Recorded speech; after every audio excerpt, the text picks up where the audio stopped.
കോഴിക്കോട് നിന്നും ബാംഗ്ലൂരിലേക്ക് Karnataka RTCയുടെ bus Kozhikode KSRTC സ്റ്റാൻഡിൽ നിന്നും 10:30 മണിക്ക് എടുക്കുന്ന കർണാടക RTCയുടെ ഐരാവത് 2.0 എന്ന് പറയുന്ന ബസ്, അതായത് രാവിലെ കോഴിക്കോട് നിന്ന് 10:30 എടുത്താൽ ഏകദേശം 3-3:30 മണിക്ക് ആണ് ആദ്യം ഒരേ ഒരു പ്രാവശ്യം വണ്ടി നിർത്തുന്നുള്ളൂ.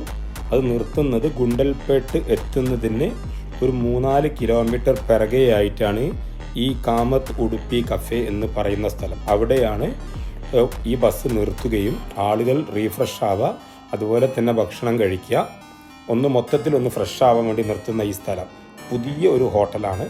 അതുകൊണ്ട് നല്ല വൃത്തിയും കാര്യങ്ങളൊക്കെ ഉണ്ട്. പിന്നെ ഭക്ഷണം കഴിക്കാനും ഊണ് കഴിക്കാനും അതുപോലെ തന്നെ ദോശ അങ്ങനെയുള്ള എല്ലാ സാധനങ്ങളും അവൈലബിൾ ആണ്.